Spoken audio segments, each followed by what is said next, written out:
नमस्कार दोस्तों, सत श्री अकाल। हम लोग आज बात करने जा रहे हैं अपने एडमिनिस्ट्रेटिव एप्टीट्यूड के पहले अध्याय यानी पहले चैप्टर की, जिसका नाम है बड़ी संख्या में छात्रों को संभालना, यानी कि large number of handling of students. यहाँ पे हम क्या करने जा रहे हैं, बहुत सारे छात्रों को एक साथ संभालने जा रहे हैं।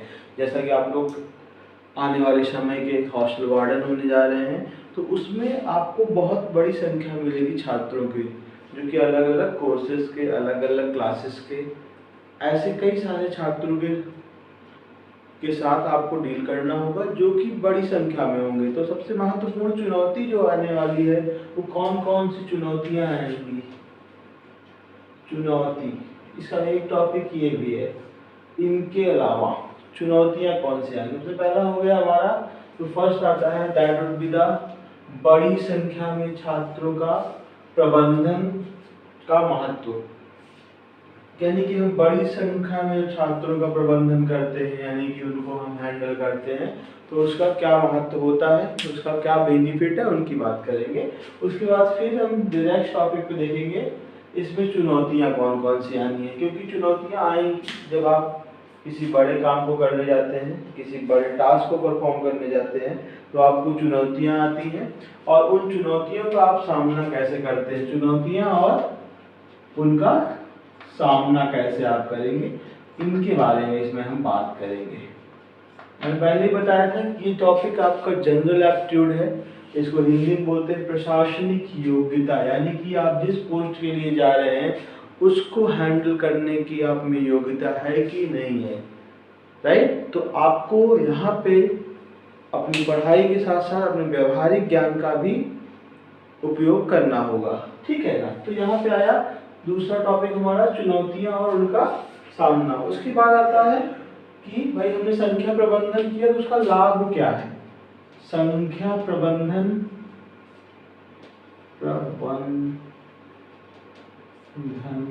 के लाभ। देखिए, थोड़ा सा हिंदी बोलने में या उसमें हो सकता है कई त्रुटियां हैं, उसको एक आप ध्यान दीजिएगा। आप लोग इग्नोर भी कर सकते हैं और मुझे बता भी सकते हैं, ताकि मैं नेक्स्ट टाइम ध्यान में रखूंगा। क्योंकि जनरली क्या है, कंटेंट जो भी है वो इंग्लिश में है, और इंग्लिश थोड़ा सा ज़्यादा आसान हो जाता है इन कंपैरिजन टू हिंदी। तो हिंदी में अगर आपको पढ़ाया जा रहा है तो कुछ चीज़ें हो सकती हैं, वहाँ पे मिस्टेक आने के चांसेस हैं बोलने में। तो अगर बोलने में कहीं मिस्टेक समझ में आती है तो आप उसको प्रॉपर बता दीजिए, सर यहाँ पे आपने ऐसा बोला था, ये क्या होगा। जब मैं आपका कमेंट देख लूँगा उसका मैं रिप्लाई कर दूंगा। आते हैं हम सबसे पहले, तो आपका फर्स्ट टॉपिक शुरू होता है बड़ी संख्या के छात्रों के प्रबंधन का महत्व। इसमें मैंने महत्व को कैटेगराइज कर लिया है लगभग 5 कैटेगरी में। पहला है छात्र संख्या को संभालना व निगरानी। जब आपको बड़ी संख्या में छात्र दिए जाते हैं, यानी छात्रों का समूह मिलता है, सबसे पहला टास्क क्या होता है, उन छात्रों की संख्या को संभालना। आप उनको कैसे मैनेज करते हैं, मैनेज करने का मतलब उनकी देख रेख कैसे करते हैं, उन पर निगरानी भी रखना है, वो कोई गलत हरकत तो नहीं कर रहे हैं, वो किसी गलत डायरेक्शन में तो नहीं जा रहे हैं। क्योंकि जब बच्चा हॉस्टल वार्डन के अंतर्गत आता है तो वही उसके गार्जियन होते हैं, तो उनको उनकी देख रेख अच्छी तरह से करनी है, यानी कि उनकी निगरानी भी करनी है कि वो कहीं गलत रास्ते में तो नहीं जा रहे हैं, डिस्ट्रैक्ट तो नहीं हो रहे हैं। तो हमें यहाँ पे क्या करना है, छात्रों को संभालते हुए उनकी निगरानी करना है, राइट। अब निगरानी आप किस तरह से करेंगे, उसमें क्या क्या बताएंगे, उस पर ध्यान दीजिएगा। आपको हो सकता है स्क्रीन क्लियर दिख रही हो।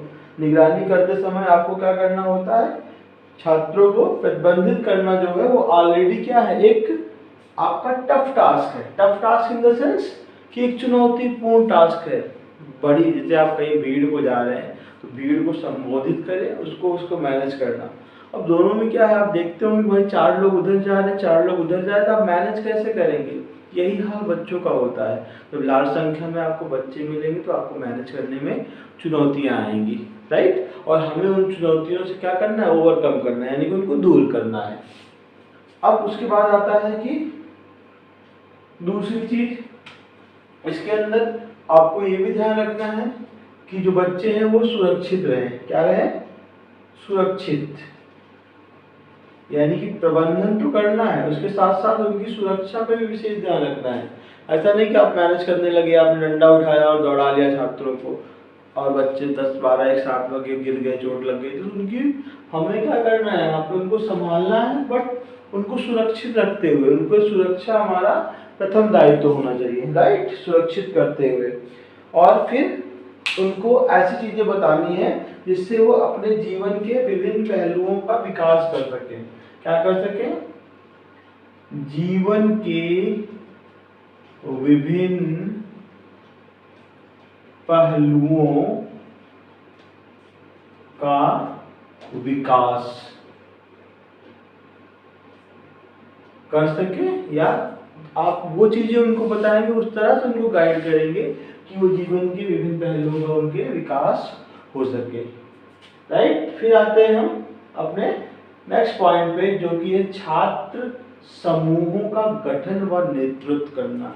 अब कॉमन सेंस की बात है, जब छात्र समूहों का आप गठन करेंगे, यानी कि उनको ग्रुप में डिवाइड करेंगे, तो बड़ी संख्या में छात्रों को क्या करना है, आपको ग्रुप में डिवाइड करना है और उनमें लीडरशिप क्वालिटी डेवलप करनी है, नेतृत्व का गुण विकसित करना है, नेता बनाना है, कह सकते हैं आप कि भैया चलो ठीक है, 10 लोग को हमने एक कैटेगरी में रख दिया, एक ग्रुप बना दिया, अब 10 लोगों पे एक लोग को हमने सुपरविजन के लिए रख दिया। अब वो जो सुपरविजन करेगा बच्चा, यानी कि जो नेतृत्व कर रहा है, हमें उसको ट्रेन करना है, वो बाकी बच्चों को ट्रेन करेगा, यानी कि हम अपने काम को आसान कर रहे हैं।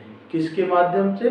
उस एक बच्चे के माध्यम से, यानी कि वहाँ पे समूह को छोटे छोटे क्या करना है, समूहों में बांट देना है, एक बड़े समूह को, और फिर उसमें से क्या करना है, एक नेतृत्व करने वाले लीडर को चुनना है। उसके लिए क्या करना होगा, वो चीजें आपके लिए थोड़ा सा देखने योग्य होंगी, क्योंकि यही जो नेतृत्व का गुण होगा, ये छात्रों को भविष्य में क्या करेगा, आत्मनिर्भर बनाएगा। अभी आपने सुना होगा मोदी जी हमारे कह रहे हैं आत्मनिर्भर बनने के लिए, राइट। तो यहाँ पे आप भी क्या करेंगे, उनको आत्मनिर्भर बनाएंगे। तो जो लीडरशिप क्वालिटी डेवलप होगी, इससे क्या होगा, वो आत्मनिर्भर बनेंगे, यानी खुद भी रोजगार जनरेट करेंगे और लोगों को भी रोजगार देंगे, जैसा कि हमारे मोदी जी का कहना है। तो सेम है, जहाँ है वो भविष्य के लिए क्या बनेंगे, आत्मनिर्भर बनेंगे। ये क्वालिटीज हॉस्टल वार्डन के थ्रू उसके बच्चों में देनी है, राइट।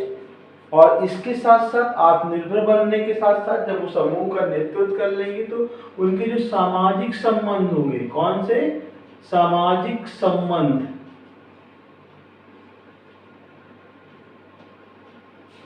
जो उनके जो सामाजिक संबंध होंगे, उसमें भी उनको बहुत हेल्प मिलेगी। कैसे हेल्प मिलेगी,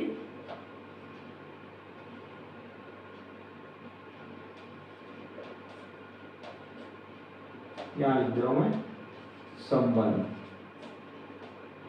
सामाजिक संबंध, यानी कि जो समाज के लोग हैं उनसे कैसे इंटरेक्ट करना है, उनसे बातचीत करना, उनसे रिलेशन अच्छा रखना, उसका भी गुण वहां पे उनका डेवलप होगा, राइट। ये रहा हमारा दूसरा पॉइंट, छात्र समूहों का गठन और नेतृत्व। इसके बाद का टॉपिक है हमारा संख्या के लिए समय प्रबंधन।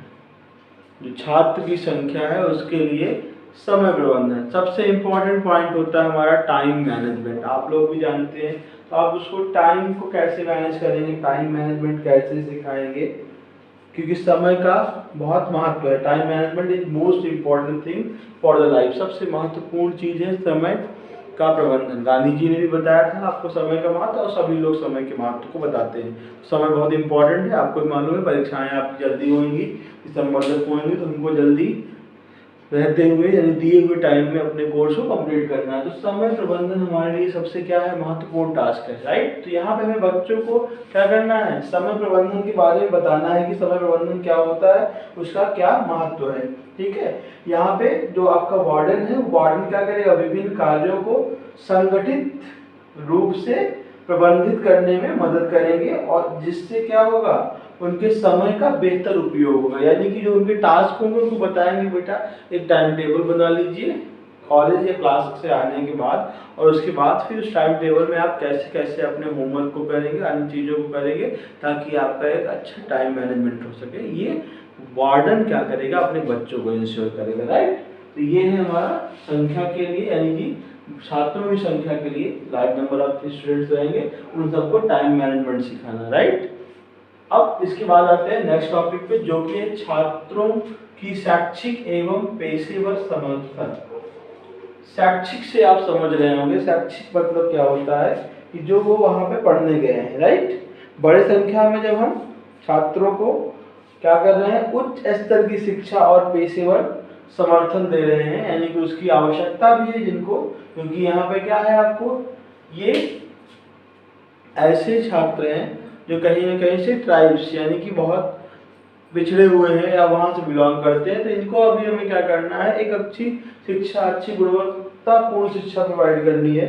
तो सबसे बड़ी चीज क्या आती है, बच्चों को उच्चतर शिक्षा देते हुए और पेशेवर समर्थन की आवश्यकता होती है। पेशेवर कौन होना चाहिए, पेशेवर वार्डन के लिए कहा जा रहा है कि आप जो है वो पेशेवर समर्थन के लिए तैयार रहें, ताकि जो वार्डन है वो क्या कर सके, मतलब जो वार्डन पेशेवर समर्थक रहेगा तो वो क्या करेगा, उनको मार्गदर्शन यानी मार्गदर्शक का कार्य करेगा, राइट।